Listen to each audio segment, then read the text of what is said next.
Are you ready to turn your passion for sports cards into a thriving business?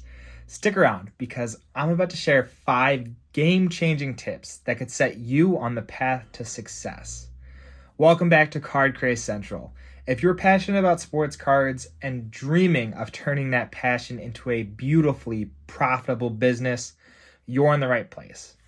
Today, we're diving into 5 essential tips to kickstart your very own sports card business. Whether you're a seasoned collector or just starting out, these tips will help you navigate the world of sports cards. Before we get started, make sure you tell someone you love them today. Now, let's get into the actual video. Tip number 1, research the market. This isn't just about knowing what cards are popular. It's about understanding the nuances of the hobby. Dive deep into online marketplaces and auction sites to see which cards are selling and for how much. Explore forums like Blowout Cards or Reddit's r/sport cards to gather insights from other collectors. Pay attention to players' performances. Watching games is a great way to do that.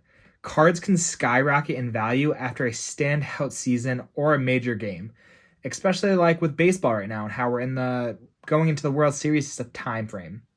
Don't forget to check out price guides like Beckett to keep tabs on all the trends. The more informed you are, the better your buying decision will end up being, setting you up for a future of profits. Moving on to tip number 2, build your inventory wisely.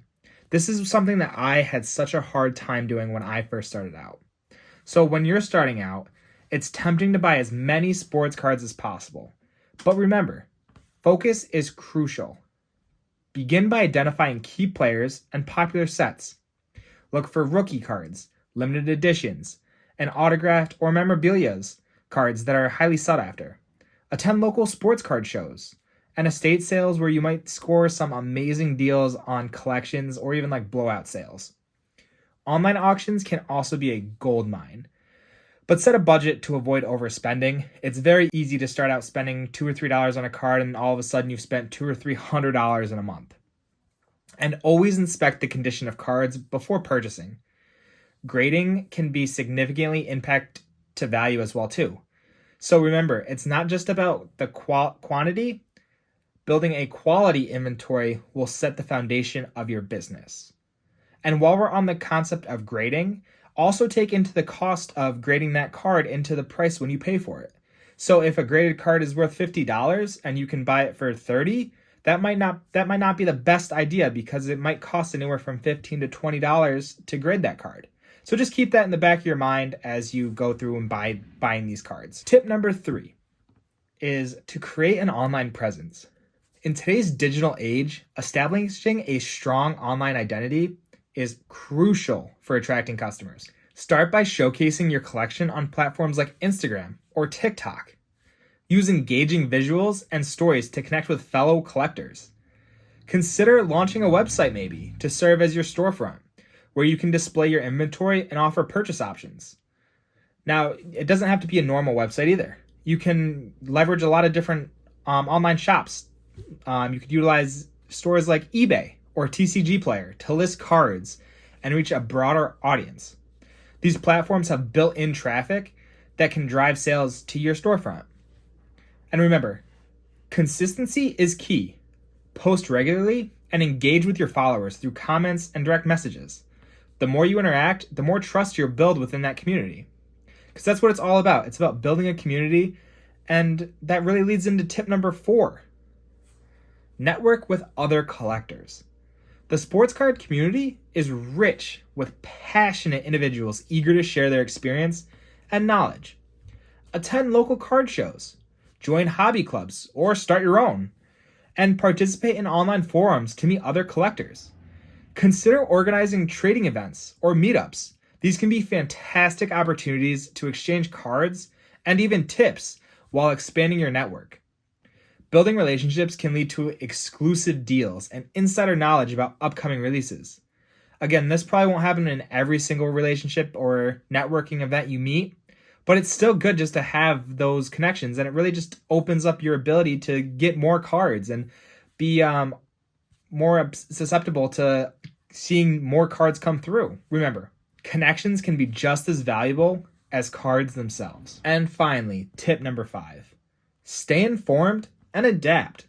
The sports card market is dynamic, influenced by player performance, market trends, and even pop culture. Follow industry news through podcasts, YouTube channels like this one, and blogs dedicated to sports cards to stay ahead.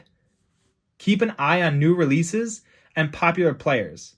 Something I do is I follow Topps and their newsletter, so I get informed every time they're getting ready to release a new product. And it also helps me get on those early release dates too. Blogs are also another way to do this, but make sure they're dedicated to sports cards to stay ahead. Like I just mentioned, keep an eye on new releases and popular players.